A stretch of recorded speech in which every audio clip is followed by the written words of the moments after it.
श्री शिवाय नमस्तुभ्यम।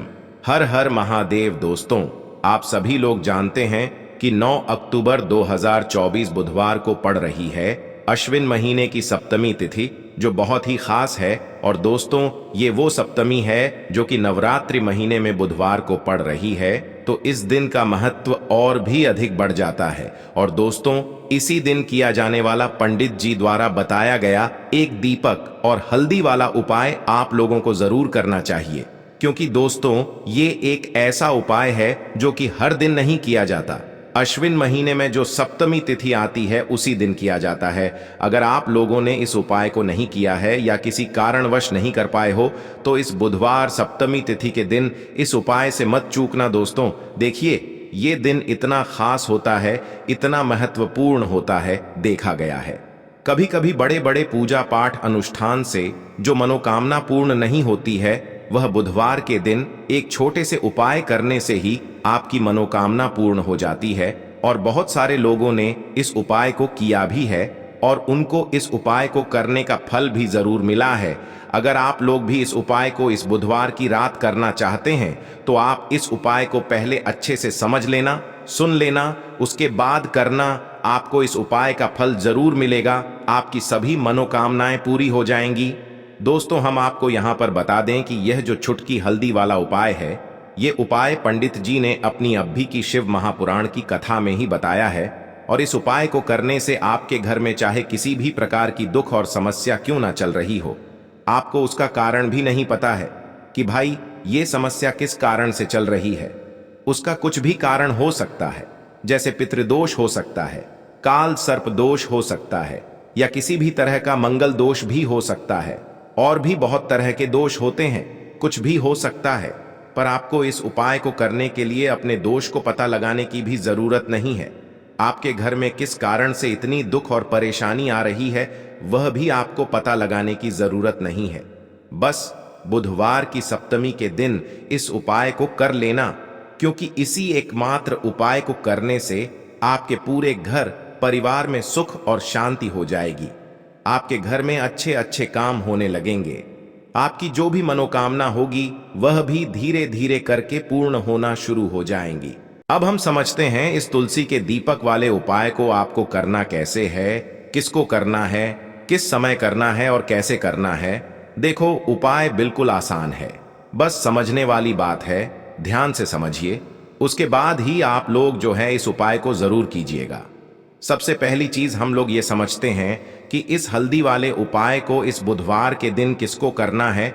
तो देखिए, इस उपाय को घर के सभी सदस्यों को करने की बिल्कुल भी जरूरत नहीं है। घर में से कोई एक मुख्य बड़ा सदस्य ही इस उपाय को करेगा, तो उस घर परिवार के सभी सदस्यों को इस उपाय को करने का फल मिल जाएगा।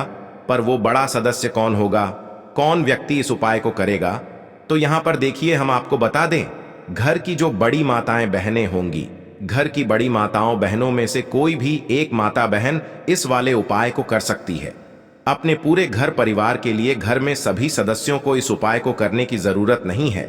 मात्र घर की जो बड़ी माताएं बहनें हैं, उनमें से कोई भी एक माता बहन इस वाले उपाय को करेगी, तो उसके घर परिवार के पूरे सदस्यों को इस उपाय का फल मिलेगा। अगर किसी कारणवश माताएं बहनें घर में उपस्थित ना हो, या वो इस उपाय को ना कर रही हो, कुछ दिक्कत हो, तो भाई उस जगह पर फिर घर का कोई बड़ा व्यक्ति भी इस उपाय को कर सकता है।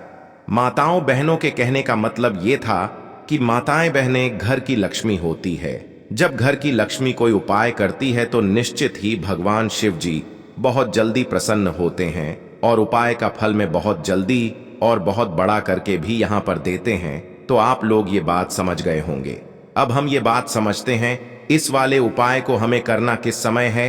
एक छुटकी हल्दी वाले उपाय को हमें इस बुधवार सप्तमी के दिन करना किस समय है। तो देखिए, इस उपाय को करने का जो समय है, शाम का समय है।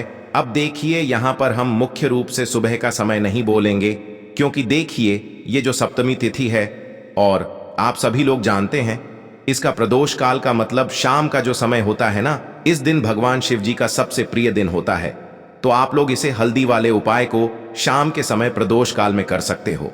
देखो, अगर शाम के समय कर रहे हो, तो इस दिन जरूर शाम के समय का ध्यान रखना, कि शाम के 6 बजे से लेकर 7 बजे के बीच में अगर आप इस उपाय को कर सकते हो तो बिल्कुल कर लेना, पूरी कोशिश करना। पर अगर किसी कारणवश इस समय के बीच में ना कर पाओ तो रात 8 बजे तक भी अगर आप उपाय को करोगे तो आपको उपाय का फल जरूर मिलेगा। ये बात आपको समझ आ गई। अब बात करते हैं उपाय की। देखो कहाँ जाता है। सप्ताह का हर दिन अलग अलग देवी देवताओं को समर्पित होता है। इसी तरह बुधवार के दिन गणेश जी की पूजा की जाती है। बुधवार के दिन गणेश जी की पूजा करने से जीवन से सभी संकट दूर हो जाते हैं और मंगलकारी फलों की प्राप्ति होती है। इसके अलावा आज के दिन इन विशेष उपायों को करने से समस्त परेशानियों से छुटकारा मिलता है। बात करते हैं पहले उपाय की। देखिए, इस उपाय के लिए आपको तुलसी जी की जो सूखी लकड़ी होती है उसे ले लेना है। देखिए दोस्तों, यदि आपके पास पुरानी तुलसी जी की लकड़ी है तो उसे आप ले सकते हैं, और यदि आपके घर में तुलसी जी जो लकड़ी है वो सूखी हुई है तो उसकी लकड़ी आप तोड़ डेच करके इस्तेमाल कर सकते हैं। लेकिन आपको ध्यान रखना है कि सूर्यास्त से पहले पहले ही आपको ये जो तुलसी जी की लकड़ी है इससे अवश्य ही तोड़ डेच लेना है। तो इस उपाय के लिए आपको सबसे पहले तो एक मिट्टी का दीपक लेना होगा। आप चाहें तो आटे का दीपक भी ले सकते हैं, क्योंकि आटे का दीपक सभी दीपक में सर्वोत्तम माना गया है। इस दीपक के अंदर आपको शुद्ध घी का प्रयोग करना होगा और इससे दीपक के अंदर अपने जो तुलसी जी की लकड़ी ली है उसे भी रख देना है। लेकिन ये जो तुलसी जी की लकड़ी है इसमें आपको चारों तरफ अच्छे से घी लगा लेना है। देखिए, गुरु जी ने बताया है कि जो तुलसी जी की लकड़ी है यदि आप उपाय करते हैं और बहुत ही शीघ्रता से जल जाती है तो इसके लिए आपको एक कार्य करना है। आपको थोड़ी सी रुई ले लेनी है और उससे रुई को आपको जो तुलसी जी के अपने लकड़ी ली है उस पर अच्छे से चारों तरफ लपेट देनी है। तुलसी जी की लकड़ी के ऊपर रुई लपेटने के बाद इसे आपको पूरा घी के अंदर डुबो लेना है। अब इसे आपको बाती के रूप में प्रयोग करना है। अब दोस्तों, इस दीपक को आपको प्रज्वलित कहाँ करना है? तो इस दीपक को आपको या तो भगवान विष्णु के सामने प्रज्वलित करना होगा, या फिर आपको भगवान श्री राम के सामने प्रज्वलित करना होगा, या फिर भगवान कृष्ण के सामने, यानी कि भगवान विष्णु के जो भी अवतार हैं उनके सामने आप ये दीपक प्रज्वलित कर सकते हैं। या फिर आप इससे दीपक को माता तुलसी जी के सामने भी प्रज्वलित कर सकते हैं। पूज्य गुरु जी ने बताया है कि जो भी व्यक्ति इस प्रकार से तुलसी जी की डंडी से यह दीपदान कर देता है उसके जीवन में कभी भी धन की समस्या नहीं होती है। इसीलिए आपको ये पूरे साल में केवल एक बार ही मौका मिलता है। माँ, मैं इस उपाय को करके देखना, आपकी सभी इच्छा जरूर पूर्ण होगी। यह जो उपाय है रात्रि में सोने से पहले करना है। चलते हैं हमारे दूसरे उपाय की तरफ। उपाय को करने से आपकी कोई भी ऐसी इच्छा, कोई भी विश जो अभी तक अधूरी है, पूरी नहीं हो रही है। आपकी बड़ी से बड़ी विश और मनोकामना भी पूरी हो जाती है। चलिए बढ़ते हैं उपाय की ओर। देखो, यह उपाय आपके लिए सर्वश्रेष्ठ होने वाला है। देखिए, इस उपाय के लिए आपको मात्र 5 हरे मूंग के दाने ले लेना है। देखिए, तिथि है और यह बुधवार के दिन पड़ रही है, इसीलिए आपको 5 हरे मूंग के दाने लेना है। हरे मूंग के दाने आपको साबुत लेने हैं, खंडित नहीं होने चाहिए। इस बात का ध्यान रखें। और इसी के साथ में आपको एक तांबे के पात्र के अंदर अपने घर से शुद्ध जल ले लेना है।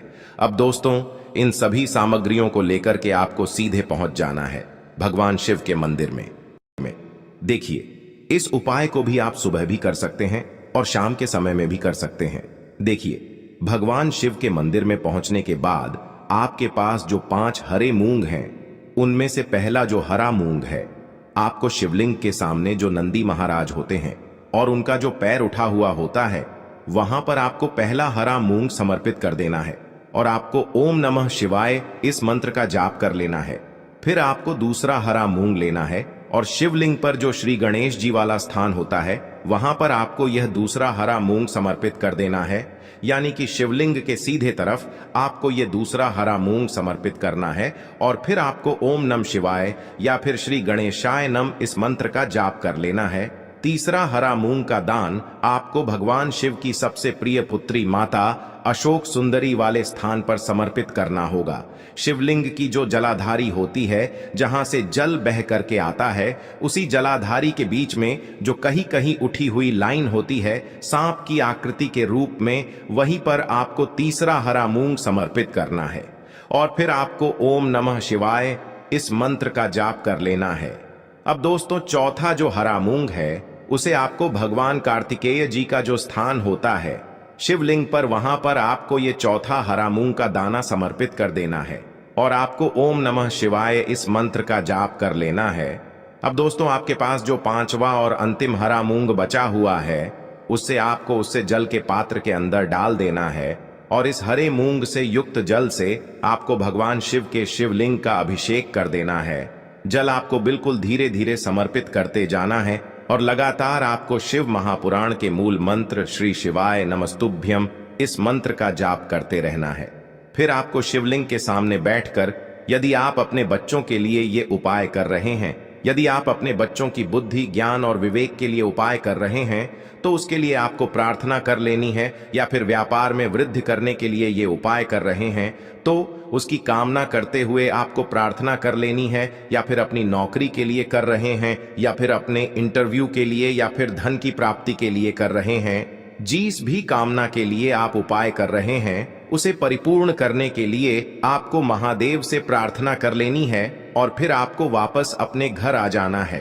पूज्य गुरु जी ने कहा है कि जो भी व्यक्ति इस उपाय को कर लेता है तो यकीन मानिए आपके जीवन की जो सारे संकट, कष्ट और बाधाएं ही वो सभी समाप्त होंगे। आप दोस्तों, हम जान लेते हैं चौथे चमत्कारी उपाय के बारे में। इस उपाय के लिए सबसे पहले तो आपको मात्र 3 शमी पत्र लेने होंगे। इसी के साथ में आपको मात्र थोड़ा सा शहद लेना है। शहद आप मात्र 1 चम्मच या फिर उससे भी कम लें और इसी के साथ में आपको मात्र 1 तांबे के पात्र के अंदर अपने घर से शुद्ध जल लेना है। अब दोस्तों, मात्र इन तीनों सामग्रियों को लेकर के सीधे आपको पहुंच जाना होगा भगवान शिव के मंदिर में। देखिए, गुरु जी ने बताया है कि यह उपाय आप सुबह भी कर सकते हैं और शाम के समय में भी कर सकते हैं। जब भी आपके पास समय हो तब आप इस उपाय को कर सकते हैं। देखिए, सबसे पहले तो आप जो 1 जल का पात्र लेकर के गए हैं उससे आपको धीरे धीरे शिवलिंग पर समर्पित कर देना है और लगातार आपको शिव महापुराण के मूल मंत्र श्री शिवाय नमस्तुभ्यम इस मंत्र का जाप करते रहना है। अब दोस्तों, आपके पास जो शमी पत्र है, 3 शमी पत्र है, तीनों को आपको उस शहद के अंदर अच्छे से डुबो देना है। यानी कि तीनों शमी पत्र पर आप चारों तरफ अच्छे से शहद का लेपन कर देना है। अब दोस्तों, इन शमी पत्रों से आपको भगवान शिव के शिवलिंग का श्रृंगार करना होगा। यानी कि आपको एक शमी पत्र शिवलिंग के ऊपर रख देना ही, दूसरा शमी पत्र आपको शिवलिंग के दाएं पर रख देना है और तीसरा शमी पत्र आपको शिवलिंग के बाईं तरफ चिपका देना है। इस प्रकार से आपको इन शमी पत्रों से शिवलिंग का श्रृंगार करना है और लगातार आपको श्री शिवाय नमस्तुभ्यम या फिर ओम नमः शिवाय इस मंत्र का जाप करते रहना है। फिर आप जिस भी मनोकामना के लिए उपाय कर रहे हैं, चाहे आप धन की प्राप्ति के लिए ये उपाय कर रहे हैं, तो उससे आपको महादेव से परिपूर्ण करने के लिए प्रार्थना कर लेनी है। या फिर यदि आप व्यापार के लिए कर रहे हैं, अपनी नौकरी के लिए इस उपाय को कर रहे हैं, या फिर अपने संकटों को समाप्त करने के लिए यह उपाय कर रहे हैं, तो जो भी आपकी मनोकामना है उससे महादेव से परिपूर्ण करने के लिए आपको बोल देना है और फिर आपको वापस अपने घर आ जाना है। पूज्य गुरु जी कहते हैं कि यदि आप इन शमी पत्र से और वो भी बुधवार के दिन शिवलिंग का श्रृंगार करते हैं तो महादेव आपकी जो प्रार्थना है उसे बहुत ही शीघ्रता से स्वीकार करते हैं। तो दोस्तों, यह उपाय आपको अवश्य करना चाहिए। बढ़ते हैं हमारे तीसरे उपाय की तरफ। देखिए, इस उपाय के लिए आपको 2 दीपक लेने होंगे। दोनों ही दीपक आप मिट्टी के भी ले सकते हैं और दोनों ही दीपक आप शुद्ध आटा मढ़कर उनके भी तैयार कर सकते हैं।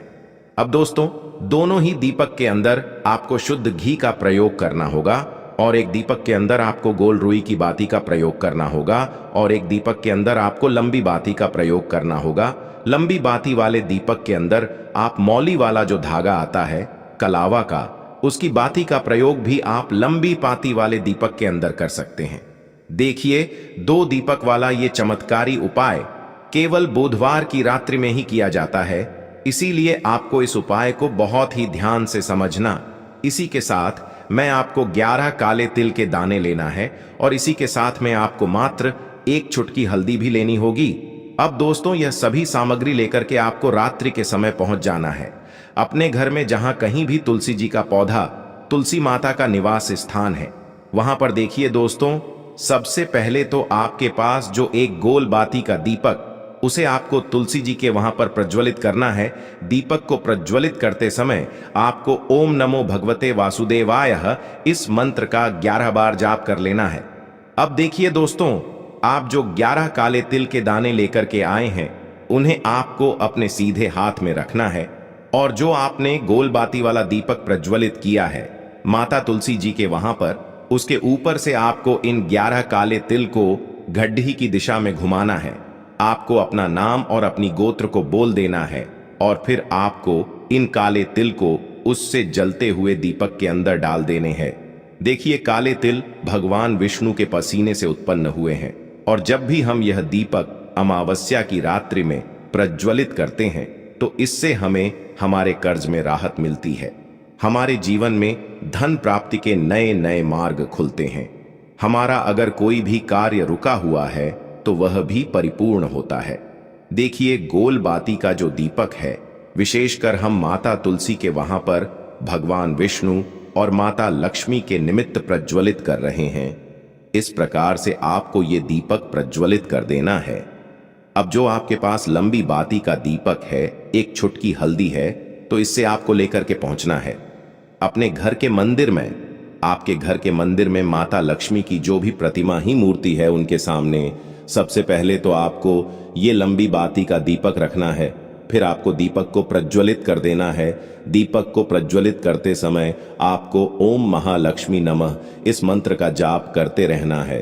अब दोस्तों, आपके पास जो एक चुटकी हल्दी है, उसे आपको अपने सीधे हाथ में रखना है और इस एक चुटकी हल्दी को आपको उस दीपक के ऊपर से 11 बार घड्डी की दिशा में घुमाना है और आपको ओम महालक्ष्मी नमः मंत्र का जाप करते रहना है और इस एक चुटकी हल्दी को आपको उसे दीपक के अंदर डाल देना है।